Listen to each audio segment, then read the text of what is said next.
Of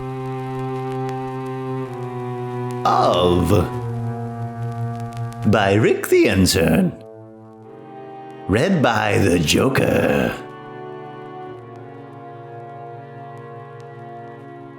I've got to admit, I said upon entering his home, the way you were talking earlier, being cryptic and all, has got me a little worried.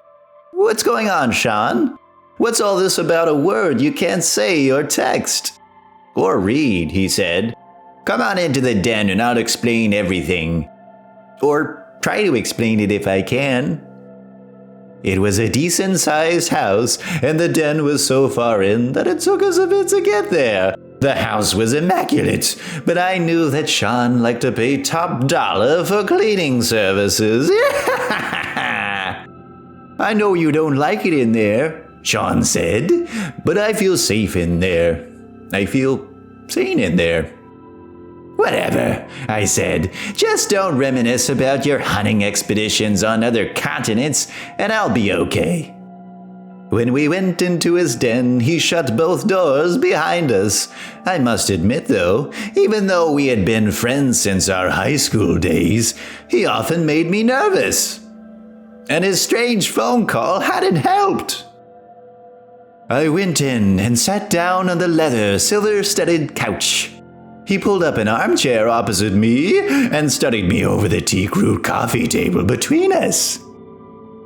I had to turn away from the fierce, bloodshot gaze, but glancing above his head yielded those rows of his prey, mounted on the wall. Predators. They were all predators, as he'd pointed out before. Lions and tigers and bears, oh my.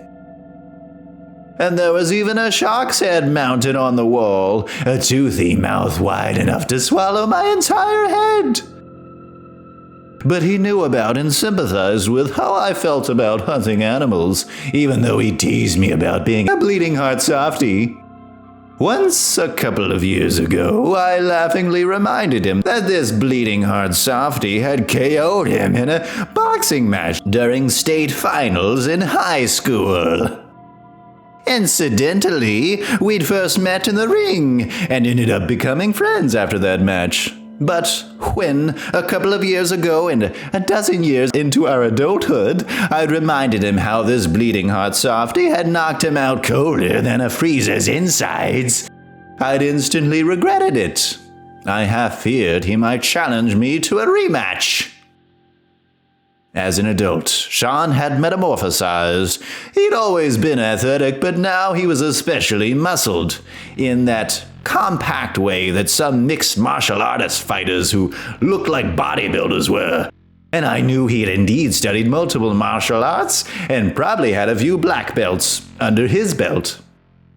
Whoa!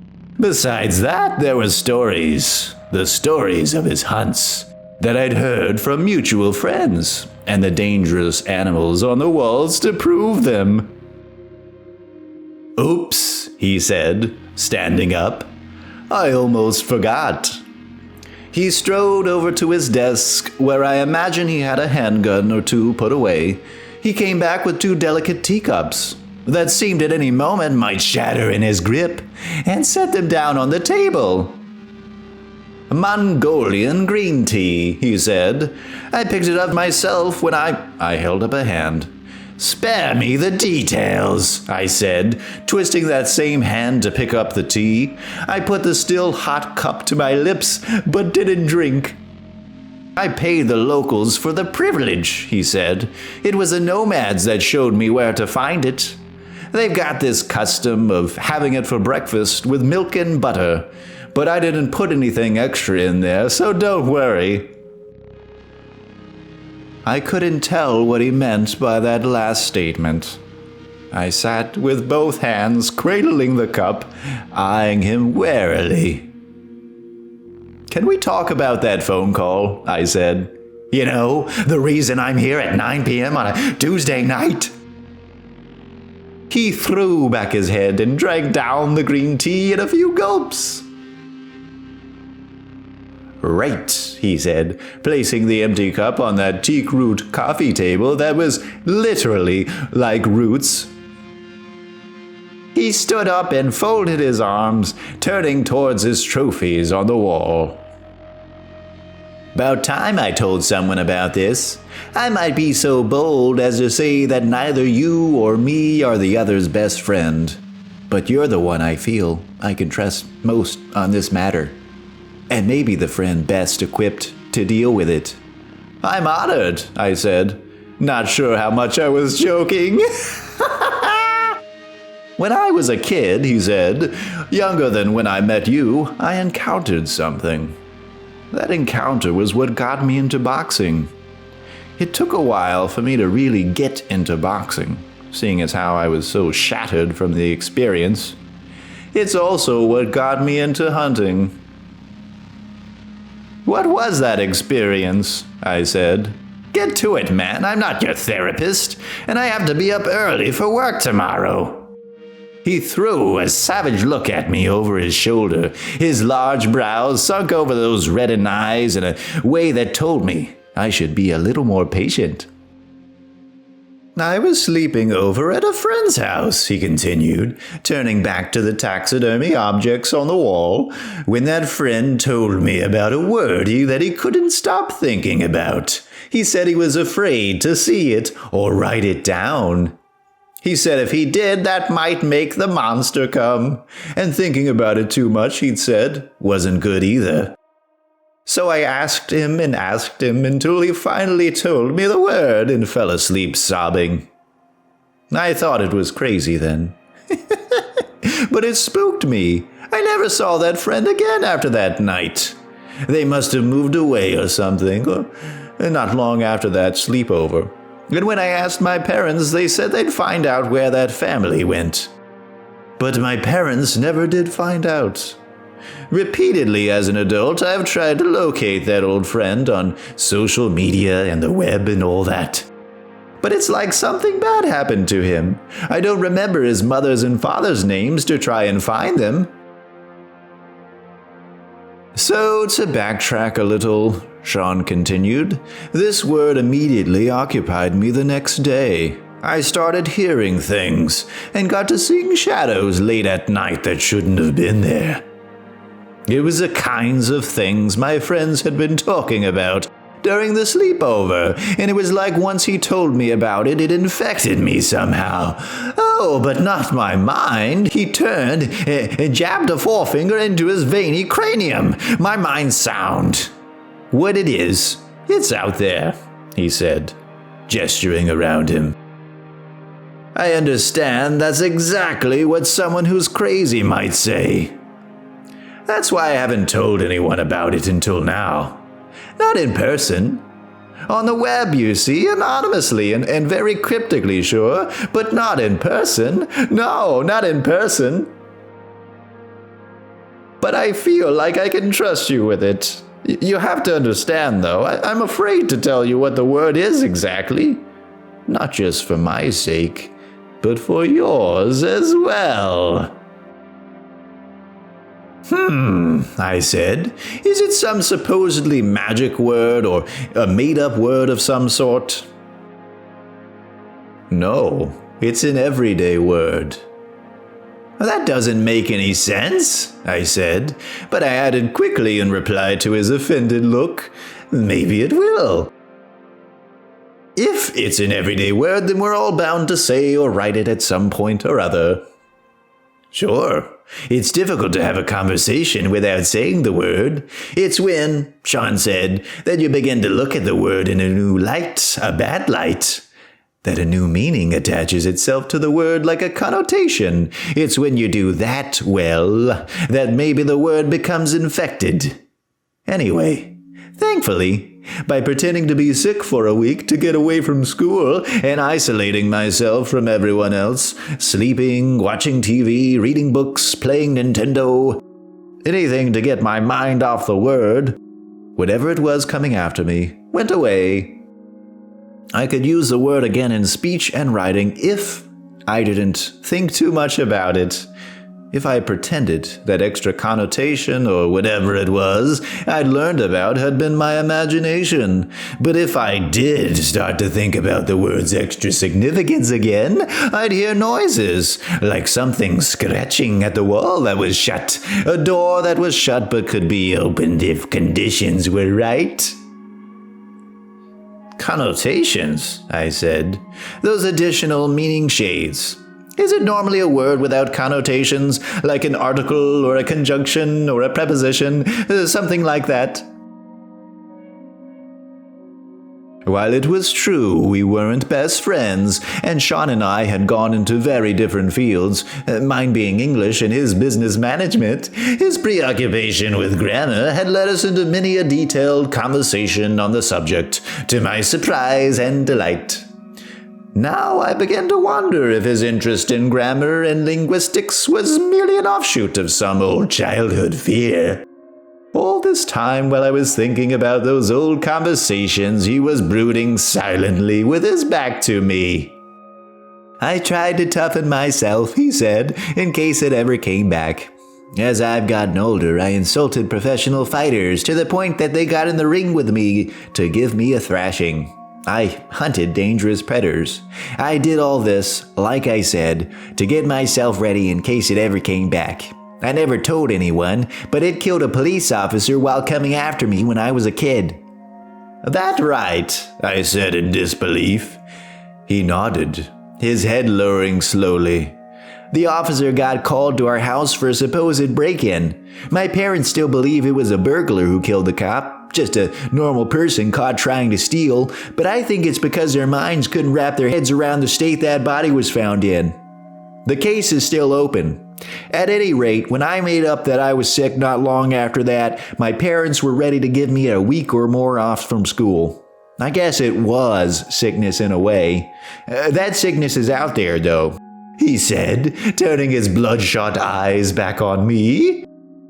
You can be sure that it is a real thing. I saw what it did to that cop, and it's come back. Oh yes, it's come back. Well, what do you want me to do? I said. What can I do? I'm just an English teacher, and a low-salaried one at that. I've read online, Sean said, that it uses these connecting words, these everyday words that connect other words as a gateway. It uses equivalents across languages. This thing is difficult to find information about online, by the way, because it's difficult to talk about without coming right out with a word. You have to tiptoe.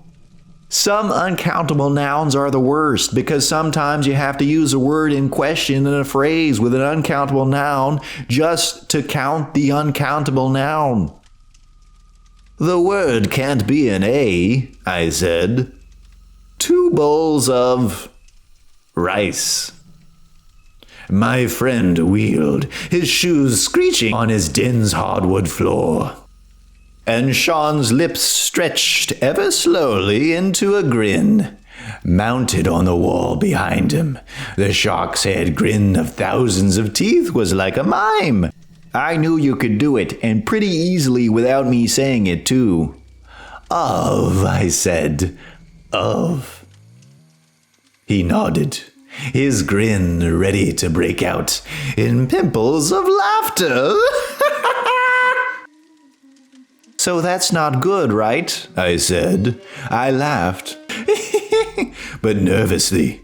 Alrighty, you got me. Nice prank. It was fun, this word game you've put on. It really got my blood pumping. Too bad you didn't drink that tea, Sean said. Oh? Turns out I did put something in there, and now I'm gonna have to knock you out instead. Before I could hazard another word towards this all being some jest, Sean sprang towards me with trained swiftness. I got up and started to raise my fists, but he'd already gotten around me and put me in a sleeper hold. That other friend of mine from childhood, Sean said in my ear as he choked me and my vision started to blur, made a fatal mistake in saying the word. But he was only a child, and I, as an adult, have not only toughened myself up, but fattened you up over the years. Fattened you up with so much flattery. That's why you often come to me when feeling disheartened. How many times have I complimented your way with words when no one else has? Who was it who steered you away with false praise upon false praise from those other fields? Who else but I encouraged you to keep going when you confessed to me your inadequacy feelings? Oh, boo-hoo, you said. I'm not cut out for this. It wasn't really our friendship that motivated me to attend the same college as you. I had to keep tabs. I had to cultivate you as someone who could guess the word when I needed them to, without my saying it. And you don't have to be brilliant. No, you don't even have to be competent in your field to have enough know-how to guess a word. You see, I never got rid of the monster. It hasn't come back completely, but it's always been there, scratching behind the door. We just can't keep it behind that door forever. I kicked my legs behind me. I tried with all the strength I could muster to pry away that arm that was like an iron bar. Everything went black. It was like a whole eternity had passed, the earth circling and circling in orbit, and the very stars passing their torches on to others by the time I had woken up. I was on a park bench and it was daytime. Birds were twittering and a family was laughing as they tossed around pine cones, their dog nipping at their heels. I reached into my pocket and found my cell phone. Did that really happen? Pounded between my ears like a migraine's mantra. 911, what's your emergency? Last night, a friend, I said, choked me out at his house without really any provocation, and before that said some crazy stuff. I don't want to press charges, but I'm worried. It's not that I think he's really capable of... My world staggered as I saw in the letter O an eye, and the letter F a claw. Something scratched and jabbered in a strange wordless language, a language that was like vibrations behind a door. Behind a door that wasn't there. Hello, the operator said. What's your location? I'm sitting on the bench of... a park. The O was an eye peeping at me through a barrier that it could see through, but I could not. At least not fully. Not yet. The F was a claw plucking the heartstrings of my brain. The scratching intensified, bringing to mind claws longer than human fingers. Two joggers, a middle-aged couple, passed close by. But they paid no attention. Surely other people in the park could hear it, couldn't they? But they went about their business as if they and I were now partway in two separate planes of existence.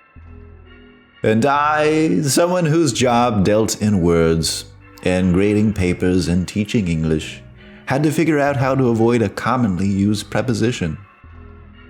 I wondered what Sean had meant in saying, I was a friend he had who was best equipped to deal with it. I've gone on until now, until this account, without saying or writing the word. Through techniques used by psychiatrists to help patients who are neurotically fixated on certain words. And with the knowledge and grammar my studies and experience have brought me, I've found a way to minimize the impact the word has on me, allowing me to, in a way, block out the word while reading student papers, and so that, hopefully, I don't have to dance completely around it in this account. I can even get away with writing it a few times. In my dreams, there is a future in which I no longer hear the scratching. A future in which I am no longer nightly visited by shadows. Shadows that I suspect are due to synesthesia refractions from a lingual prism between this world and that the entity hails from.